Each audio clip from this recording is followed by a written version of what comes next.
परमपिता परमात्मा का इस तरह के हम लोग जन्म दिवस मनाते हैं। दुनिया में उनके लिए रात्रि शब्द कहते हैं, परंतु यहाँ पर ऐसे कलयुगी रूपी रात्रि में परमपिता परमात्मा आते हैं। इसी के गायन है, दुनिया में गायन करते हैं कि ज्ञान सूर्य प्रगटा अज्ञान अंधेर विनाश। कि ऐसे अज्ञान अंधेर में मनुष्य आत्मा भटकते रहते हैं, ऐसे समय में परमात्मा आते हैं और हमें अज्ञान अंधेर से निकालते हैं ज्ञान देके, और हमारी ज्ञान अंधकार को मिटा देते हैं और हमें सोजरे की ओर ले जाते हैं, अर्थात कलयुग से निकाल हमें सत्युग में ले जाते हैं। हेलो दोस्तों, आप सबको CGIC ब्लॉग में स्वागत है। और आज हम बैठे हैं शिव बाबा के कक्ष में, और आप लोगों के हम सभी के बीच में एक बहन बैठी है, ब्रह्मा कुमारी बहन है, और हम लोगों को बताएंगी कि शिवरात्रि क्यों मनाते हैं, शिवरात्रि मनाने के पीछे का रहस्य क्या है, वो सभी बताएंगी। आध्यात्मिक तौर से जो जानती हैं वो बताएंगी आप लोगों के सामने। आप लोगों के लिए एक मैसेज देगी कि शिवरात्रि क्यों मनाते हैं, और उसमें अक धतूरा क्यों चढ़ाते हैं। सभी देवी देवताओं में जैसे फल फूल चढ़ाते हैं, तो उस शिव के मतलब क्या बोलेंगे उसको, शिवलिंग में अक धतूरा दूध ये सब क्यों चढ़ाते हैं, उस सब के बारे में बहुत अच्छे से बताएंगी आप लोगों को। तो आइए हम उस बहन से मुलाकात कराते हैं और वो बहन आप लोगों को सारी चीज़ें बताएंगी। ओम शांति। शिवरात्रि का महत्व दुनिया में मनाते हैं, और उसमें शिवरात्रि के एक दिन पहले से ही, शिवरात्रि एक दिन पहले ही जागरण करते हैं, रात से ही शुरू करते हैं, और दूसरे दिन तक सवेरे होने के बाद सब व्रत रखते हैं, और सभी मंदिरों में जाके पूजा करते हैं, अर्चना करते हैं, दूध फल फूल हर चढ़ाते हैं। परंतु मंदिर में भी जाते हैं और जगह जगह जाते हैं, हर देवी देवताओं के अंदर फल फूल चढ़ाते हैं, परंतु शिव के ऊपर क्यों ऐसे धतूरा गांजा भांग और आँख के फूल ये सारी चीजें चढ़ाते हैं, और अन्य देवी देवताओं के ऊपर गांजा भांग धतूरा ये सारी चीज नहीं चढ़ाते हैं। इसका भी एक आध्यात्मिक रहस्य है। तो इसमें भी हमें परमपिता परमात्मा ने बताए हैं कि गांजा भांग धतूरा मैं ही एक हूँ शिव, जो मैं स्वीकार करता हूँ, और अन्य देवी देवताएं नहीं स्वीकार कर सकते। उनके ऊपर में फूल फल चढ़ाते हैं, क्योंकि वो मेरे बच्चे हैं और वो मेरे से ही शक्ति प्राप्त किए हैं।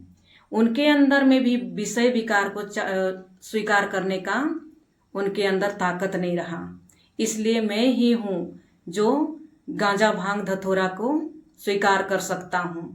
तो इसके बारे में भी एक रहस्य है, आध्यात्मिक रहस्य, कि गांजा और भांग और ये धतूरा क्या चीज है, उसके बारे में भी हम थोड़ा जानें। आज देखिए, धतूरा ऐसे चीज है जिसको कोई जानवर भी नहीं खाता, तो हम शिव के ही ऊपर में क्यों चढ़ाते हैं, जिसको हम क्या समझ के चढ़ाते हैं। जब जिसको जानवर नहीं खाता उसको शिव स्वीकार करते होंगे, नहीं करते हैं। लेकिन उसका आध्यात्मिक रहस्य है। धतूरा का अर्थ वो एक जहर है, और वो जहर ऐसी जहर है जहां जिस चीज को खाएंगे तो पागल हो जाएंगे लोग, मर जाएंगे। तो ऐसे चीज को हम भगवान के ऊपर चढ़ाते हैं, शिव के ऊपर चढ़ाते हैं। तो ये कोई विषय विकार है जो हमारे अंदर में काम क्रोध लोभ मोह अहंकार है, ये जहरीला चीज है, इसे हमें भगवान के ऊपर चढ़ाना होता है। और कहते हैं ना, जैसे मैंपन है हमारे अंदर में, देह अभिमान है, तो देह अभिमान को भी हम उन्हीं के ऊपर में चढ़ाते हैं। उसी का अर्थ है आध्यात्मिक रहस्य, कि देह अभिमान को हम चढ़ाते हैं। मैंपन है, मैं फलाना हूँ, मैं इतना ऊंच पद वाला हूँ, मैं ये नौकरी करता हूँ, ये सारी चीज क्या है? मैं देह अभिमान है। तो उसका अर्थ दुनिया में जाके मंदिरों में चढ़ाते हैं, देवियों के ऊपर चढ़ाते हैं मैं करने वाला बकरी को।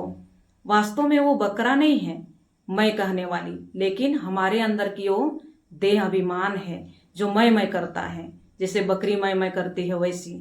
तो ये है शिव का महत्व। और जन्मदिन मनाते हैं। आज देखिए, जैसे शिवरात्रि के लिए क्या कहते हैं? शिवरात्रि कहते हैं। और कोई भी बच्चा का जब जन्मदिन मनाते हैं तो उनके लिए क्या कहते हैं? जन्मदिन कहते हैं। चाहे 12 बजे मनाएंगे तो भी कहेंगे हम इस बच्चा का जन्मदिन मना रहे हैं। लेकिन शिव के लिए क्यों कहते हैं रात्रि शब्द? शिव जयंती नहीं कहते, उनके लिए कहते हैं शिवरात्रि।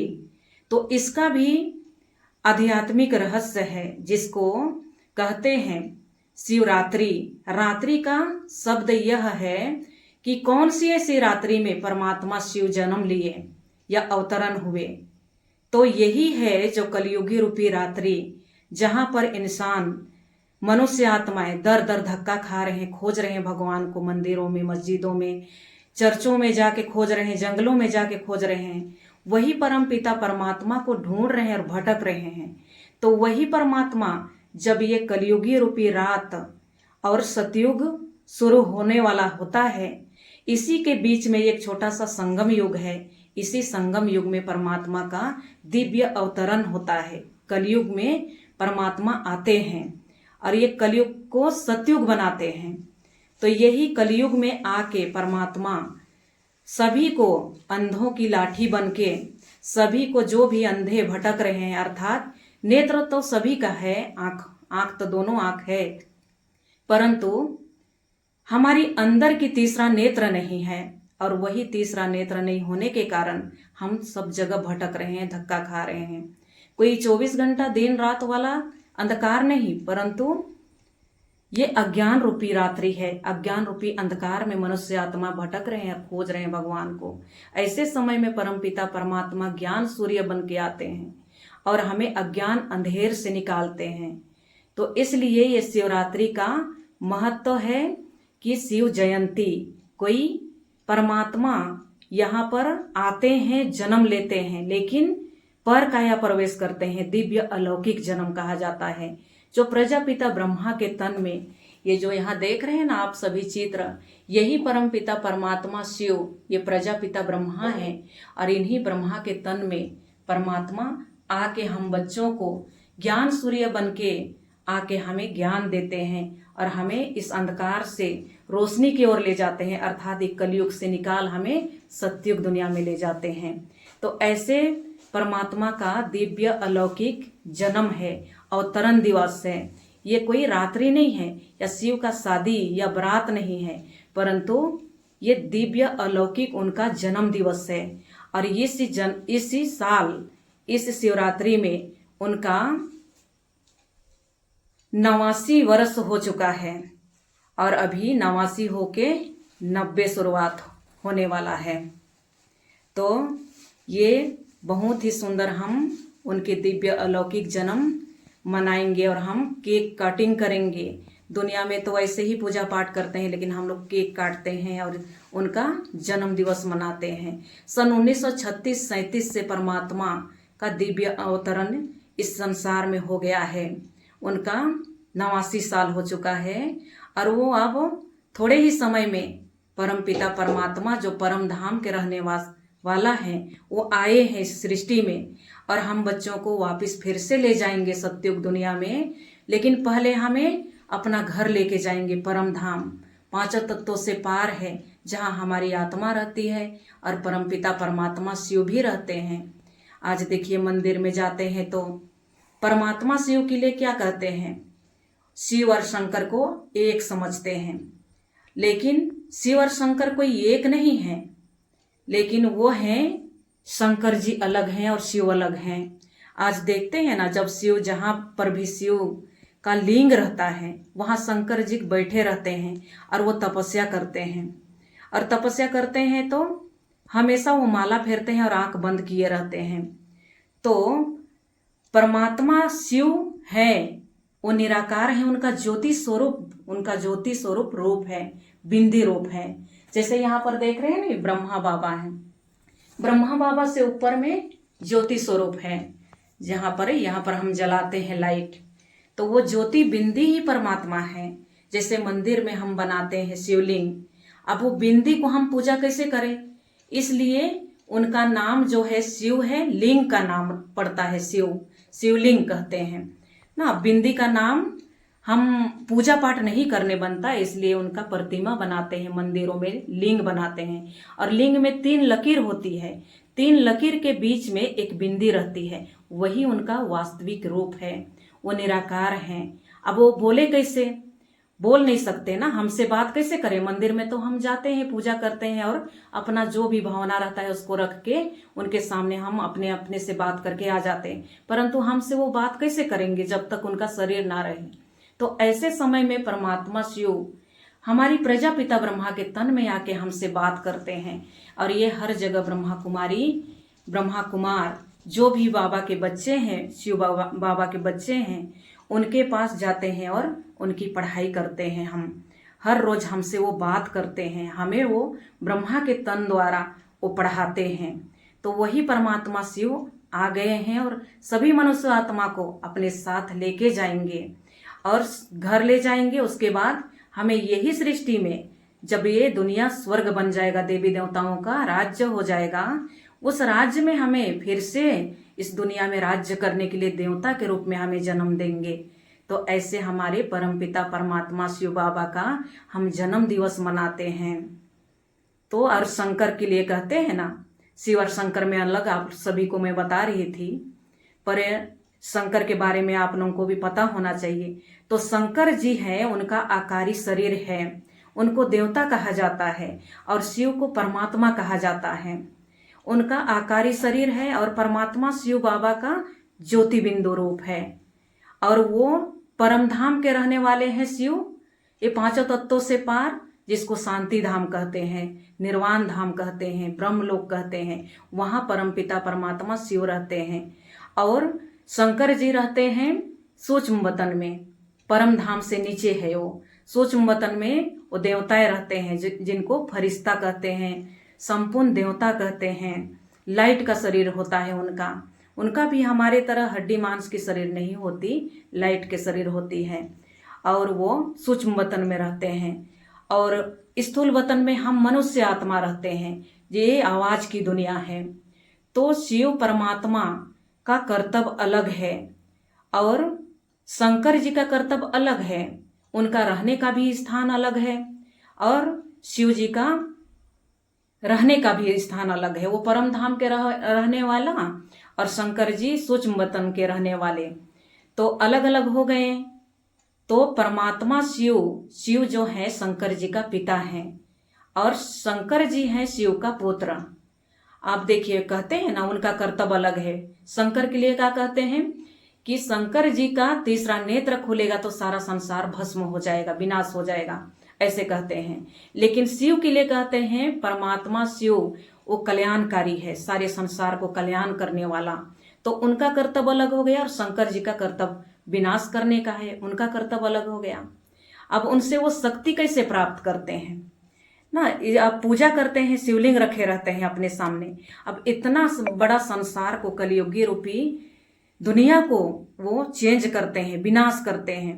तो विनाश करने के लिए भी तो शंकर के लिए शक्ति चाहिए ना, इसलिए परमात्मा शिव को वो याद करते हैं, अपना पिताजी से वो जप करते हैं, अर्थात तपस्या करते हैं, और तपस्या करके वो अपने अंदर शक्ति भरते हैं और ये कलियुगी रूपी रात्रि जैसे ये अंधकार दुनिया को भस्म कर देते हैं तीसरा नेत्र खोल के, और शक्ति प्राप्त करते हैं। उसके बाद ही ये संसार को खत्म करते हैं, क्योंकि उनके अंदर भी शक्ति कहाँ से आएगी, अपने पिताजी से वो लेते हैं। तो परमात्मा शिव बाबा उन्हीं के शंकर जी का पिताजी हैं। शंकर हैं देवताएं, इसलिए क्या कहते हैं, शिव कहते हैं शंकर देवताए नमः, ब्रह्मा देवताए नमः, लेकिन शिव के लिए कहते हैं शिव परमात्माए नमः। तो ये सारी चीज अलग अलग, उनका रहने का स्थान अलग है, उनका रूप अलग है, उनका कर्तव्य अलग है। तो वो अलग अलग हैं, वो एक नहीं हैं। वो पिता और पुत्र का उनका संबंध है। इसलिए क्या कहते हैं, जब भी हम पूजा करते हैं तो कहते हैं ओम नमः शिवाय, ओम नमः शिवाय। ओम नमः शंकराय नहीं कहते ना। तो इस तरीके से परमात्मा का, शिव और शंकर का अंतर भी हमें परमात्मा ही ने वही बताए हैं, हमें भी पता नहीं था। पहले के पूर्वज लोग क्या करते थे, बाप और बेटा का एक नाम रखते थे, शुभ माना जाता था। तो वैसे ही जैसे क्या कहते हैं, वासुदेव कृष्ण कहते हैं ना, वासुदेव उनका पिता है कृष्ण जी का, और कृष्ण उनका बच्चा है, लेकिन दोनों का एक नाम रखते हैं और बोलते हैं। मोहन दास करमचंद गांधी ऐसे भी कहते हैं, याद करते हैं। तो वो भी पिता और पुत्र का संबंध है, फिर भी दोनों का नाम लेते हैं, क्योंकि पहले के पूर्वज लोग शुभ मानते थे। कहते थे कि बड़ों का नाम पुकारेंगे तो उससे हमें आशीर्वाद मिलेगा या कृपा मिलेगी या शुद्ध होगी हमारी वातावरण, ऐसे समझते थे। तो वैसे ही शिव और शंकर का भी संबंध पिता और पुत्र का है, लेकिन हम उनको मिला के शिव शंकर कहते हैं, भोलानाथ कहते हैं। तो इस तरीके से हम जन्म दिवस मनाते हैं। और इससे भी और आप सभी को अगर आगे और ज़्यादा जानकारी लेना है तो हमारे ब्रह्मा कुमारीज में आएंगे और इसका लाभ उठा सकते हैं। अच्छा, ओम शांति। तो दोस्तों, ये वीडियो देख के आपको समझ में आ ही गया होगा कि हमें किस चीज़ का ज्ञान मिला है। वैसे शिवरात्रि सब भी मनाते हैं, पर शिवरात्रि के बारे में नहीं जानते हैं। अभी आप लोगों को पता चल ही गया होगा कि शिवरात्रि क्यों मनाते हैं, और शिवरात्रि मनाने के पीछे का जो हम फल फूल चढ़ाते हैं उस सब के बारे में भी आप लोगों को पता चल गया है। तो आप लोग बहुत अच्छे से शिवरात्रि मनाइए और शुभ भावना रखिए सभी लोगों के लिए कि सभी की कल्याण हो जाए, है ना। शिव का अर्थ ही होता है कल्याणकारी। तो आप लोग बहुत अच्छे से शिवरात्रि मनाइए, सभी के लिए कल्याण का भावना रखिए। और आप सभी को बहुत अच्छा लगा होगा ये वीडियो, तो ज़रूर कमेंट बॉक्स में कमेंट करके बताइएगा, और वीडियो को ज़रूर से ज़रूर शेयर कीजिएगा इसके। और फिर नए हैं तो इस लिंक को ज़रूर सब्सक्राइब कीजिएगा। और अच्छे से जानकारी लेने के लिए हमारे ब्रह्मा कुमारी आश्रम, जो कुसमी वार्ड नंबर 11 है सेंटर, वहाँ बहनें रहती हैं, वहाँ ज़रूर आइएगा और इसके बारे में बहुत अच्छे से जानकारी प्राप्त कीजिएगा। और आप सभी को शिवरात्रि का बहुत बहुत मुबारक हो। हैप्पी शिवरात्रि। हर हर महादेव।